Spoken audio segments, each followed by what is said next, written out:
But some folks who aren't feeling Trump's optimism right now are American farmers, and they are stuck in the middle of all of this. Frank, who did you vote for president? Mr. Trump. Right? Trump. Mr. Trump. If the election were today, Frank, would you vote for Donald Trump? No way. Couldn't happen. No. You voted for President Trump. So now, in this moment, you say you're in a free fall. What is your message to him? So I'm off the Trump train. Where I'm going for now is I got to protect my business. Island, a wheat farmer who says he's lost $400,000 since Trump took office. I think there was a lot of people who voted for him that want to stay loyal to him, but it's going to get to the point where financially, if it's between supporting the president or losing your family farm. You voted for the president? Yes, I did. And do you support these policies which might be hurting farmers like you? Right now, we're the ones that are taking the hit. I think he's sort of backstabbing the main people who got him into office in the Midwest, and he just left us down. They thought Trump was gonna save them. Instead, he ran them straight into a war. Today we are reacting to white American farmers finally realizing they paid themselves with those tariffs. Like the video, subscribe, and share to everyone. Let's go into the video. U.S. farmers are regretting their vote for Donald Trump after their business suffers. Womp womp. Since China implemented their tariffs, farmers are suffering because soybean farmers, especially in the Midwest, are not being able to export as much as they're used to. I wonder why. Yet they voted for him anyway. They voted for him about 2 or 3 times, actually. I don't know how you thought voting for him would help you in your business when creating tariffs will probably hurt you. And he's said he's going to do this multiple times, but you know. Another example of Americans thinking that other parts of the world need them the most. Brazil is the #1 soybean import for China. They don't need the U.S. Brazil is steadily increasing the production year after year after year, while the U.S. has remained stagnant. And y'all thought Donald Trump getting in office will help y'all? You put somebody in office who directly hinders your business. I need these people to take a survey so I can understand why they make the decisions that they do. But again, womp womp. You put somebody in office because of reasons, and now you're paying the price because of those same reasons. You just thought they wouldn't affect you.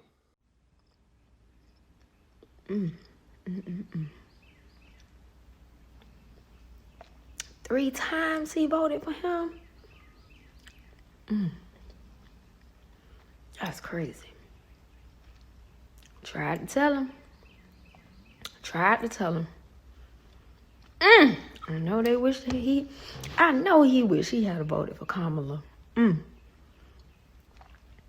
He lost $150,000 since January.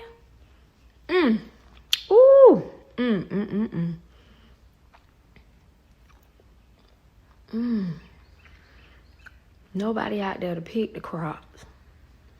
Oh my goodness. Whole farm going to waste. Ooh.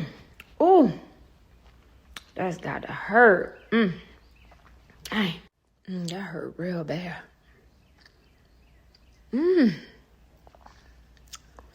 About to be a long couple of years. Ooh. Maybe some of the workers will come back. They're probably scared, though. Kansas farmers are publicly regretting voting for Donald Trump and wish they would have read Project 2025 now that Donald Trump's policies are directly affecting them, specifically the cuts to USAID funding, which would have been used to purchase farmers' goods. Listen to what the executive director of the Kansas Farmers Union had to say about it. There are a lot of people who are very concerned out there who voted for this administration, but you know, they wrote it all down in Project 2025. I guess we should have paid a little closer attention to what was in that. Yeah, you probably should have. It's not as if people weren't warning you. It's not as if Kamala Harris went out every single day and warned Americans about Project 2025. But you believe the guy that can never tell the truth when he said, I know nothing about it. And now you're suffering, but the worst part is we're all suffering. There's hungry people around the world that are being affected by that funding cut. So yes, welcome to the find out phase. We're all here. Have a seat, grab yourself some ramen. It's the only thing that's cheap anymore, and enjoy. Do you find a lot of farmers around here agree with you, or are they fans of Trump? This is a very Republican state. Yeah. Let's just put it that way. I think it's too soon for them to say they're wrong. We're in Huron, South Dakota, home of the world's largest pheasant, talking to people about how tariffs will affect them. The effects of Trump's tariffs are looming here, where around 70% of voters picked Trump. Again and again, our conversations in this Midwestern nice town came back to character and values. When Sheila and I raised our children, we taught them to be honest, not try to cheat anybody, to respect. And Trump doesn't do any of those things. And what does it mean to you that so many people in your town, in your area, do think his values align with theirs? Well, not many people are talking about those values right now. You have a few people that say, well, at least he does what he says. Well, were you ready for this? When China said they don't give a fuck, they meant it. If you haven't heard, China has ended its beef exports from the U.S. Losing those exports is worth $1.6 billion to the U.S. And you want to guess which state exports the most? Nebraska.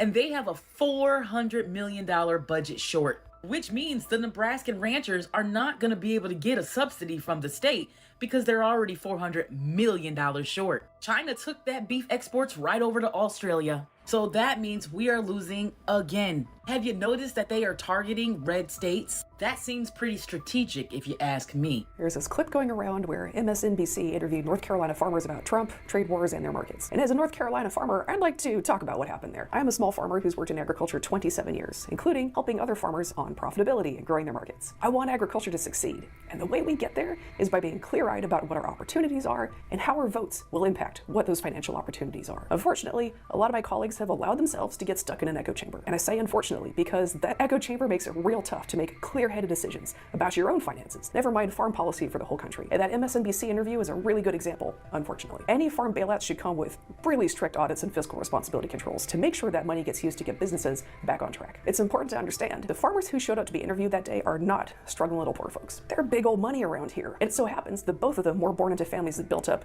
multi-generational fortunes and very large property holdings on tobacco, thanks to a New Deal program that guaranteed very high tobacco prices. That New Deal program stuck around until 2004. In farm years, that's yesterday. That could be why they don't seem that fazed by Trump destroying their markets with trade wars. To be frank, their family's wealth was not built by free enterprise. It was built by the American taxpayer. Those are just the facts. I certainly didn't make it that way. And then those two got born into that taxpayer-created wealth, so they've never had a chance to build the market skills to keep up in a free market anyway. To normal people who have to work for what we have, losing your export market to trade wars will feel like an emergency, because it is. But when your land, wealth, and position as rural spokesman is built on the taxpayer's back and inherited rather than earned, then asking for bailouts probably feels as American as apple pie. But I'm looking at farming's future, and I'm concerned that my colleagues do not realize the backlash that is brewing against agriculture right now because of behavior just like this. What do I mean by lacking business skills? Well, when that guy says 85% of success on my farm comes from God, no, it doesn't. God is very clear on what he thought on the matter. He said, you reap what you sow. You reap what you sow. Now, from a business point of view, as the farmer, we're the ones who decide what to grow. And two of that guy's biggest crops are tobacco and soybeans. Those are both crops that only work because China buys a lot of them. If I keep growing crops that are only worth anything because we can sell them to China, and then I vote for a guy who promised to start trade wars with China, that's reaping what you sow. And when someone who says 85% of his success comes from God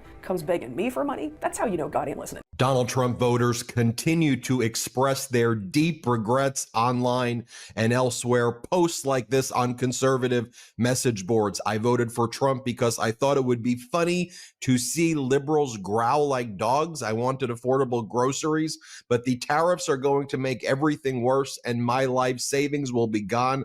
I can't afford to spend this money on groceries. I didn't vote for this. Look, even when you look at, let's say, a blue state like California, but you look at some of the red areas, which tend to be the areas with more farmers, like take a look at Kern County and Fresno right there. These are areas that voted for Donald Trump, about 60% in Kern County, about 50% in Fresno. I think Trump was the first Republican to flip Fresno County since 2004. But now let's take a look at the Fresno Bee.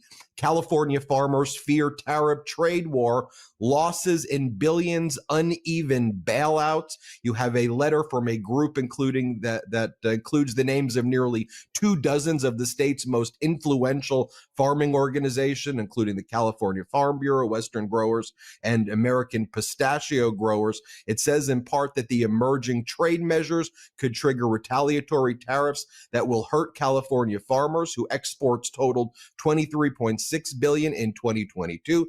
Take a look at the recent article from the Business Journal. It talks about the California Farm Bureau president calling for $600 million in legislative action for farmers. Farmers and agricultural leaders are once again highlighting the challenges that they are now facing. The LA Times article, California farmers back Trump, now his tariffs hurt them. When you look elsewhere across the country, you're seeing the same type of pattern from USA Today. Going to be a lot of hungry people. Food banks, farmers across the U.S. decry federal cuts. From the Wall Street Journal, Trump's loyal farmers stung by his funding cuts. Stuff like this is pushing me left, says a North Carolina honey farmer. And then outside of farming too, across all sectors like the Detroit Free Press, major U.S. steel manufacturer laying off 600 in Dearborn and 600 also nearby, citing weak auto demands caused by the tariffs. But let's break down what's going on first in kind of California with the farming situation. We've got Senator Alex Padilla here, senator from California. Senator, we're seeing a lot of Trump voters now saying they regret this. This is absolute chaos. They didn't vote for this. What are you hearing, Senator? So hearing a lot of the same fury, a lot of the same frustration, and people coming to the realization Donald Trump lied to them. His whole campaign, his platform, his promises were all a lie, and it's coming home to roost. Because you're right, whether it's the tariffs, we know who's going to pay the price ultimately. It's not foreign countries, as Donald claims. It's going to be working families here in the country when prices will go up.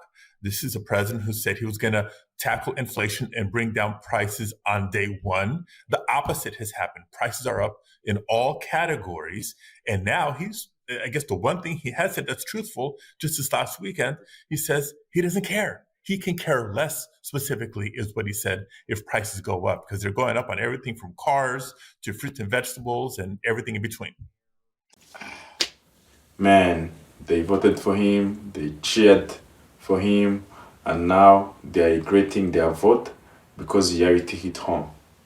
It's crazy, very crazy. Trump's policies were never made to help them, just to hype them up and leave them blocked. Let me know in the comment section what you think, if these farmers deserve sympathy or not. And please hit the like button if you find this video interesting, and subscribe if you want to keep up with the good reactions. And please share to this one to everyone you know. Yes, see you to the next one. Catch you later.